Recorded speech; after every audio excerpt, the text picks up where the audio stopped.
It is really, really hard to tell good immediately, but great and terrible, I can tell that within seconds. And your interviews are a lot like that. Your interviewers are sizing you up very, very quickly. Life is like that. Every Tuesday morning, I put out a new YouTube video on my channel. It goes out in the morning. The end of the day, end of the work day, when I'm doing my reflection, I go into the YouTube studio. I look at it to see the analytics. And when I say I look to see the analytics, there's only one metric that I actually look at: the first 60-second retention rate. I don't even bother to look at the retention rate for the rest of the video because I know it's good. What I don't know is if anybody else out there thought it was good enough to stick around to see the lesson and to learn. That book behind me, that zebra code right there, that's 36 years of professional wisdom.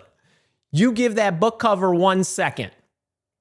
You know what I'm saying? Movie trailers, a balmy 2 minutes. So the question for you is, what makes you think when an interview is scheduled for an hour that the interviewer is giving you all of those 60 minutes to actually form an opinion about you? They probably did that in the first couple of minutes. So you got to strike early, you got to strike often. And the way you walk in the room, I mean, do you raise the damn temperature? The way you shake their hands, the way you show up on the screen, the first words out of your mouth, are they powerful or are they meek? And we want you to score early, and the best way to score early is what? To think about them. What is it that they want? You know what they want. They want more customers. They want more revenue. They want lower costs. They want no risk. The only question that they have is, have you solved the problem that's standing in their way of getting that? Who gets what I'm saying? Right? And so if that is the case, why not come out early with that? Why not make that first thing on your list? So how do we do that?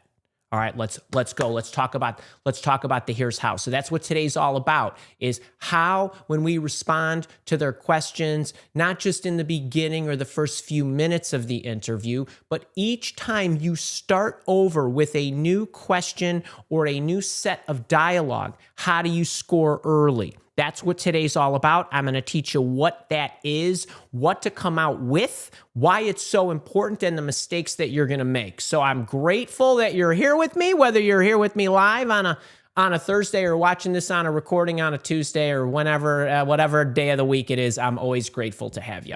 So I got some note cards like I usually do. Spent a lot of time putting these together.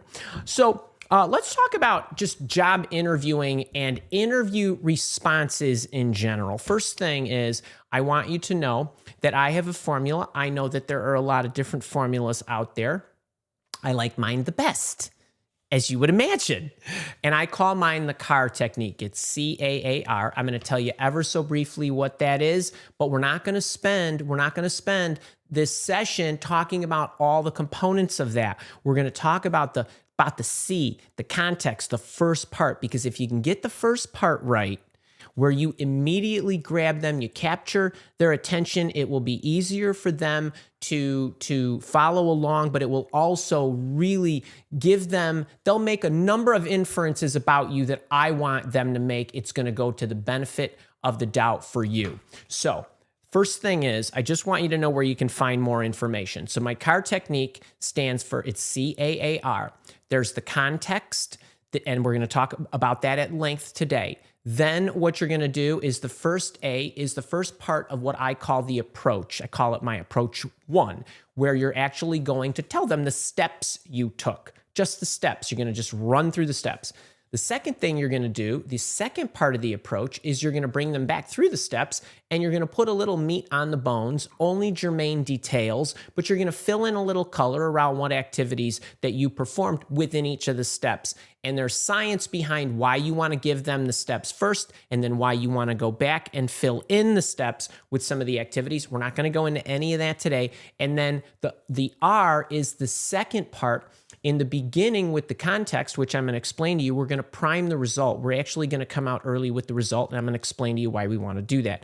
But the last thing that you want to do is you want to remind them of what you achieved, but you also want to crescendo with all of the additional benefits that you have created as a result of whatever it is that you're sharing with them, the project that you worked on. Now, I have a video on my YouTube channel that I always refer people to. It's one of my favorite ones where I talk about the CAR technique, and that's the job interview formula guaranteed to get you hired. If you're here with me live, Kara will drop that in the chat for you so you can go and watch that later. I go through the formula, I go through a case study, I really try to bring it to life. But in the interest of time and in the interest of getting you the ROI that I want to get you, and we're talking about literally the step in the process that most people screw up. And I think you're gonna see why that's the case. And I'm gonna try to bring to life with some examples and analogies of what they do, why they do it, and how you can fix it. Okay, so the CAR technique, we're going to talk about the C. Who's charged? Who's already loving this talk, right? We're only 6 minutes in. All right, I'm loving it. Well, anyway, and I know Starla and Rocket, who are resting cozily behind me with while they're under the blanket. They don't think I'm very exciting. Anyway, I hope you do. All right, the context itself. What is the context? Now, some of you might know the STAR technique, where there's an S, and that stands for situation.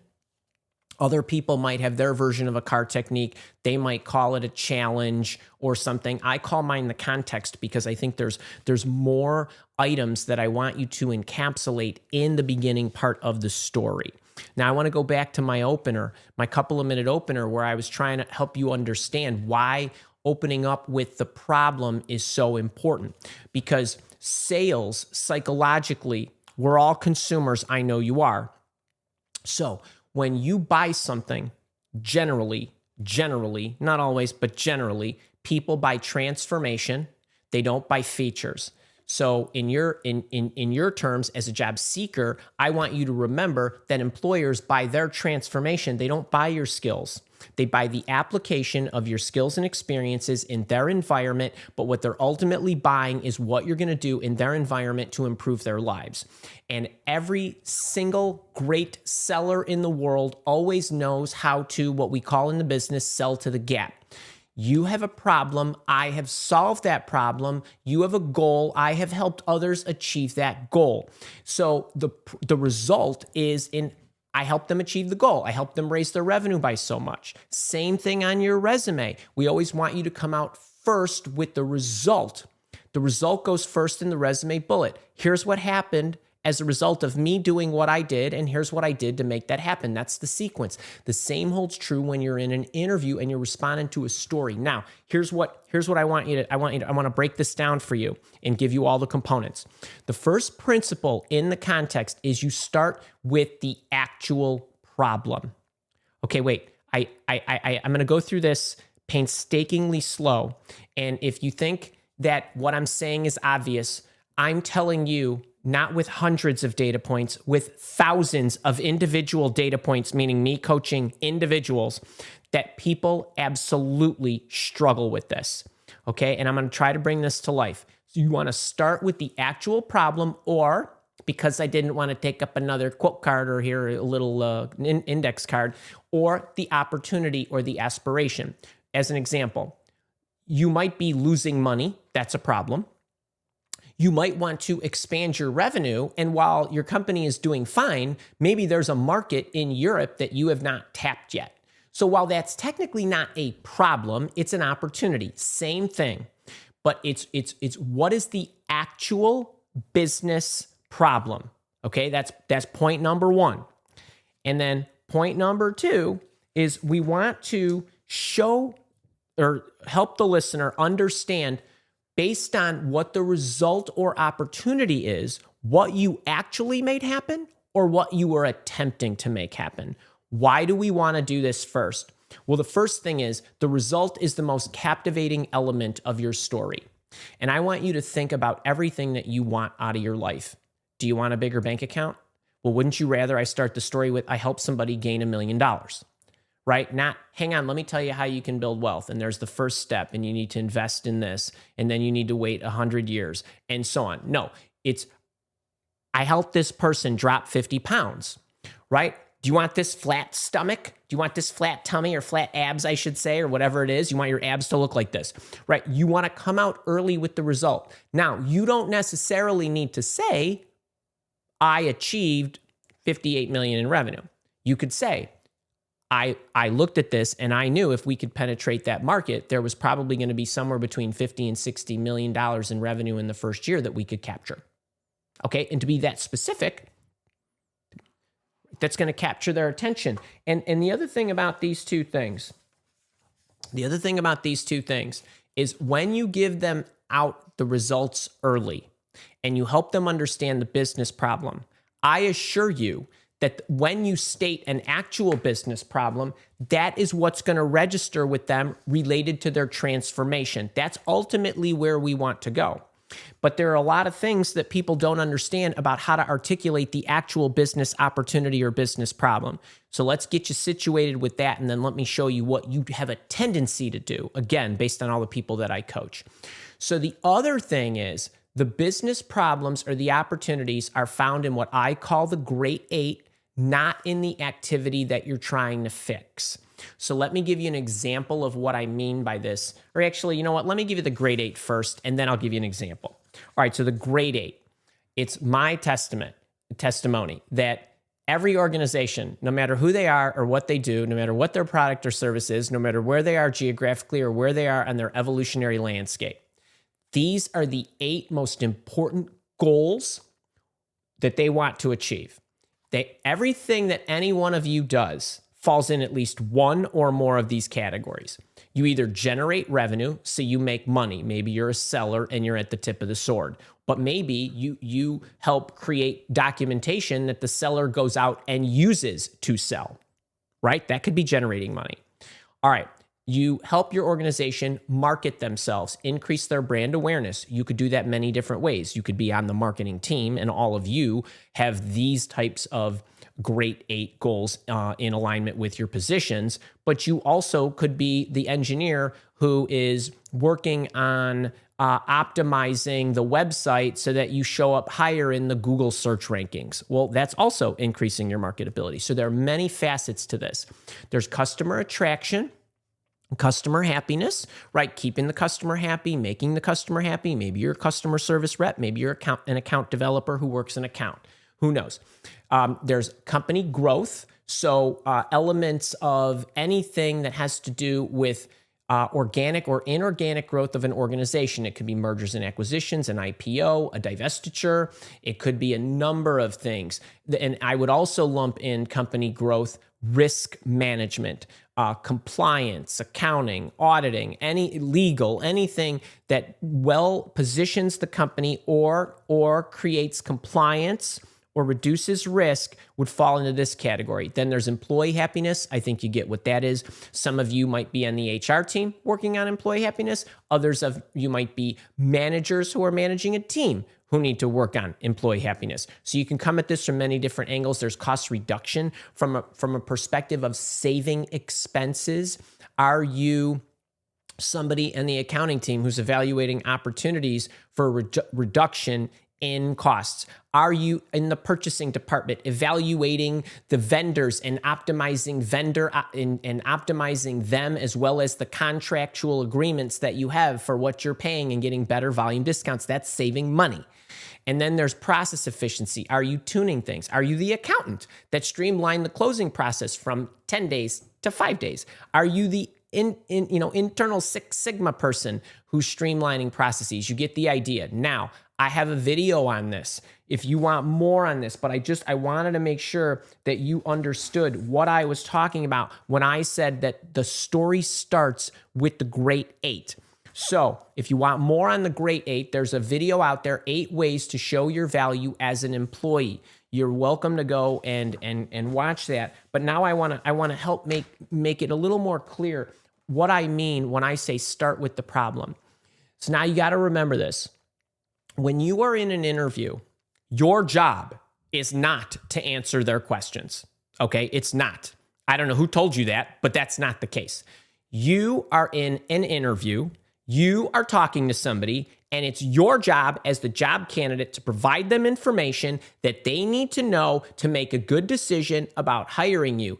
The information that allows them and enables them to do that best is information that helps them understand how you're going to operate in their environment. Your history I'm not interested in your nostalgia. I'm interested in my evolution. Okay. So when you think about the projects you've done and all the scenes from your life, you are assembling stories to paint a picture for the interviewer so the interviewer understands how you will operate in their environment and how their life will change as a result of you being there.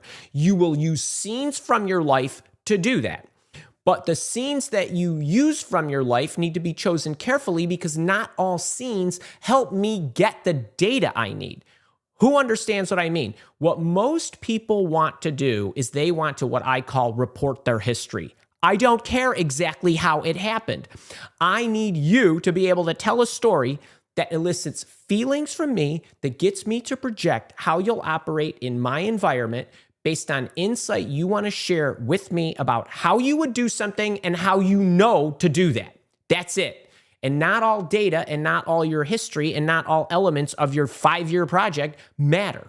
So what you need to do is you need to be thinking about where am I in any story that I want to tell and how do I want to package that story? You are the center of the universe. Everything happens around you. Everything is told from your viewpoint. Write that down.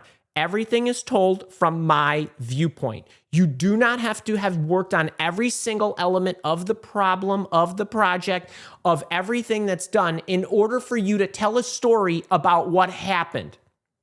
Who gets what I'm saying? I need this to register because what most of you do is you start your stories where you start. And that's not when the story starts. The story never starts when you start. I don't care if it's day one on the job for you. You were hired because of a problem that started way the hell over there. You get what I'm saying? This is a big freaking deal because when you start your story, the reason you start your story in the wrong place is because you start your story in your first activity, and that's not when the story started. I need this to sink in.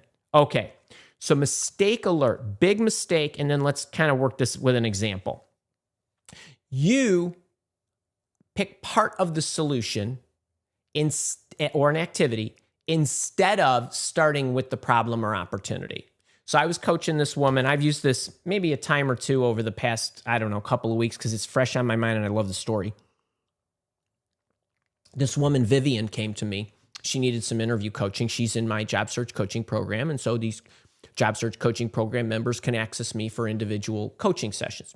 She came to me and she wanted to work on what we call a power story. And a power story is nothing more than the most representative story that you have in your background that aligns to what you would be doing in the future at your prospective employer. So when I coach people, I don't want them to read me their story. I don't want them to tell me their story. I want to ask them questions and I want to get their minds focused on exactly where I want their minds to be focused so that they start the story in the right place and they go through the story in a right and orderly fashion. So when I said to Vivian, okay, what was the problem? And she said, we had these two systems and they weren't connected and talking to each other. I said, that's not the problem. Go back further. Why were you even looking at this in the first place? And she said, well, people were paying claims that shouldn't have been paid because the systems weren't talking to each other. Now we're getting somewhere. Well, what are we talking about? Well, you got claims people who pay claims, and medical claims were being paid, and they were being paid at rates that they shouldn't have been, and they were being paid when they shouldn't have been because the medical system wasn't talking to the drug system, so the claims adjudicator didn't have a holistic view of what the benefits should have been based on deductibles and what was paid and this and that and so on. So, okay, well, how much money was being paid in claims that shouldn't have been paid? She said $50 million. Okay, now we've got the problem. The problem isn't the systems aren't talking to each other. That's just where it's broken. The story starts with what? With the business problem because we were losing money. Okay, we're losing money that we shouldn't have been losing. We shouldn't have been paying claims to these people or reimbursing doctors at these rates or whatever it was. Now, when she got in there to look at it, she discovered the reason they were being paid incorrectly was because the systems weren't talking to each other. That is a symptom, and that's an activity that she's going to work on to integrate the systems. Get what I'm saying? Okay, well, your story doesn't start with, oh, so I got called in because I needed to hook these two systems together. Okay, do you see the difference? She had nothing to do with the 50 million. She's the cleaner. She's the hero in the story. And by the way, all of you, none of you created the problem. If you ever tell a story where you talk about the problem you created, I'm going to come to your interview and I'm going to tackle you, because no interview of yours ever has room for any story like that. Something happened. There was a problem or an opportunity. In came you with the cape and the big S on your chest. Okay, that's the way the story goes. So I want you to now think. Where did the story start? Where was the real problem? Why was I doing this in the first place? The only reason Vivian was asked to investigate this is because they realized they were paying claims they shouldn't have been paying. Okay? Get me? I really need this. I really need this. I need this to register, because this is what you do. Because every coaching session that I ever have, people start in the third chapter, and that's not where the story starts. And why do you want to do it this way? Well, number one, it's the right sales technique. But number two, it gives you importance, it gives you heft, it captures and keeps their attention. So the first part of the context is, what's the business problem? In as grand a fashion as you can make it, as detailed as you can make it. If you say, well, we had this customer and they were going to leave us, I get nothing. I feel nothing. Now, while you are sniffing around the business problem, you've not given me any color of the gravity of the situation. It was our largest customer. They paid us $9.6 million in service fees last year, and they were upset. Okay, now we're getting somewhere. I'd really love to know what percentage of your total portfolio they are. Right. So as much detail as you possibly can. That's the first part. The second part of the context is not only what was the business problem, but you're foreshadowing the result. There was 50 million in overpaid claims. I'm telling you, without telling you, I solved that. So I'm going to save us 50 million right off the top. You foreshadow the result. And then the third part is you want to make sure that you were taking the opportunity to clarify exactly why you were selected or took it upon yourself or whatever. I was chosen because. Use this word. Literally use the word because. Insert whatever skills and experiences you would like to keyword stuff verbally in the beginning of your answer. Okay, so Vivian could say, there was $50 million in claims that shouldn't have been paid. They asked me to investigate it because they suspected that there was something broken with these systems. And since I have run 15 different data blah blah projects using this software in these functions, I was the one selected to investigate this. Since I have opened markets in the European countries, I was selected because I've done that for 3 other companies. So what you're doing is you're very quickly getting to rationalize or justify why you were selected. This gives you a chance to go, right? I've got all the goods, and I literally want you to state exactly not only why you were chosen, but I want you to match it to what is being asked for in the job description. So now what they're hearing is, oh, she's got this skill. Oh, she's got that skill. Oh, she's got this trait. And now remember, they're thinking 4 times faster than you can talk. So I got a lot of room to imagine how awesome you are if you're giving me the right clues. Okay? So don't forget this. This is the segue that links you from the context part into the first part of the approach. So now you might be wondering, how long does this take? It takes 15 to 20 seconds. If you can't get this in 15 to 20 seconds, you've got a ton of dead weight in your story. Okay, if you want to save 15 seconds to paint the picture and 5 seconds or 10 seconds to paint the keywords, that's fine too. But generally speaking, if it's taking you longer to get to the business problem, to immediately convey, I have solved the exact problem that you want me to solve here. That's what you're saying. That's how you map it. I'll save you money. I'll optimize your systems. I know how to organize the data. I know where to look for the cracks. I know how to open the markets. I know how to build the sales team. I know how to count for the books. I know how to service the PCs. So all that's got to come out early. And if it's taking you longer, like Vivian's story, it only took me 7 seconds. We timed it of how fast she could say her context before she gets into her segue. So if you can't get it done in 20 seconds, then I'm telling you, it's like you putting together a 6-page resume. You've got a lot of dead weight in there that is not painting a crystal clear picture and getting right to the point of the business problem that they need to understand that you fixed. Okay?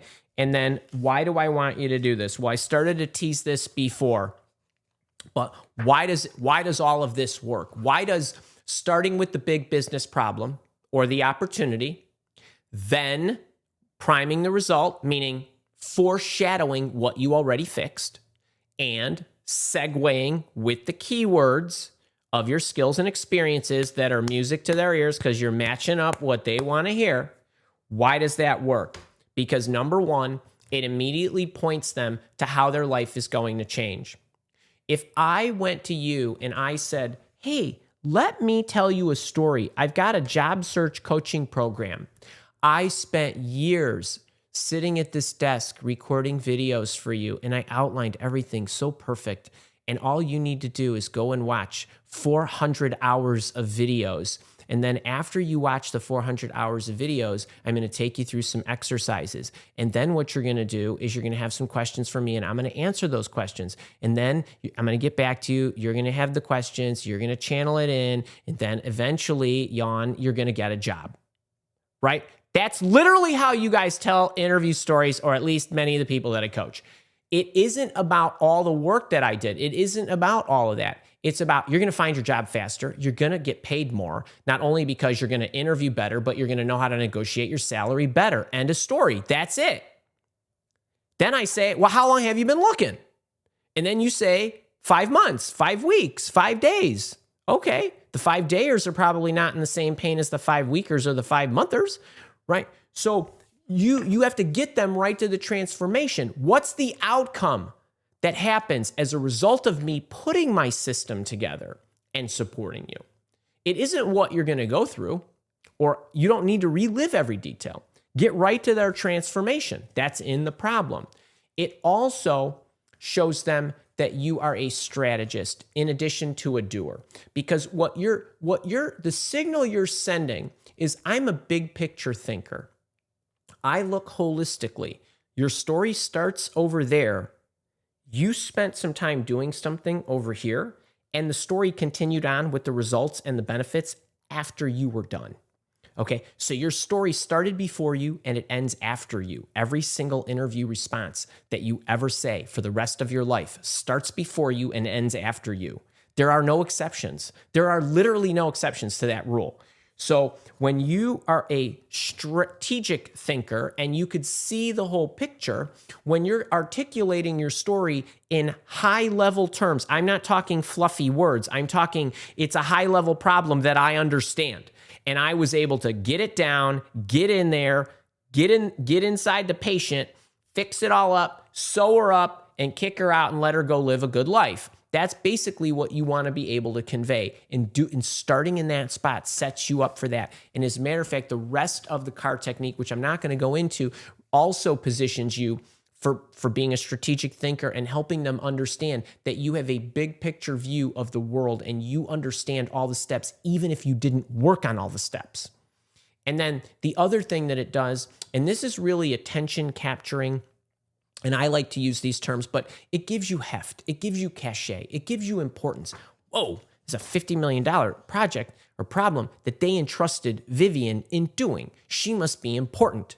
She must be trustworthy. She must be responsible. the 4 times faster thing, this is what's going through my head when she says $50 million versus what's not going through my head when she said, well, we had these 2 systems and they weren't hooked together. I needed to put an integration in.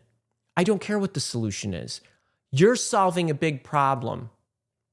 It doesn't matter how long it took you. It doesn't matter how much time. It doesn't matter how much money. It's the gravity and the level of the problem that you are solving that makes all the difference in the world.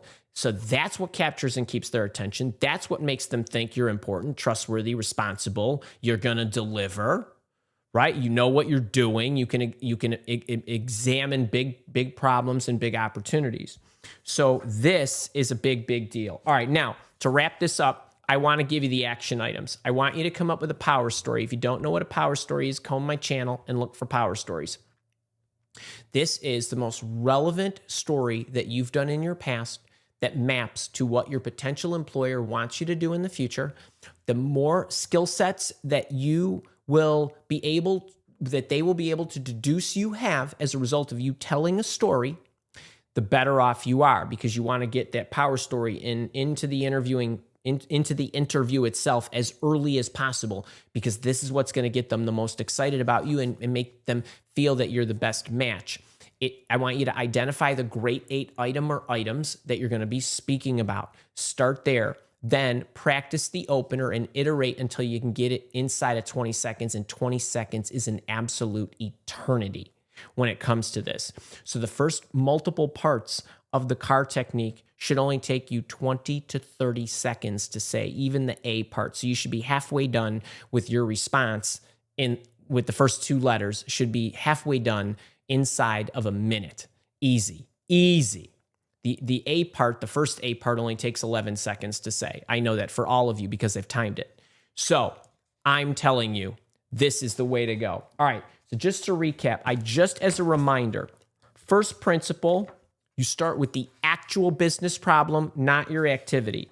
You are always coming out with the result early. Anybody who tells you to hold the result to the end should be taken out and flogged. They should lose their career coaching license. And anybody who came up with the STAR technique, I wish I literally could time warp myself back and erase that from the face of the earth. It is the absolute worst way to tell a story. You never hold the result to the end. You always want the result out first. You're in a sales call. Results come out first and fast, and you got to repeat them. Okay, it's always a grade 8 problem. If you start and you don't tell me what the grade 8 is, I'm going to stop your story and I'm going to make you start over every single time. What's the business problem, or what was the business opportunity?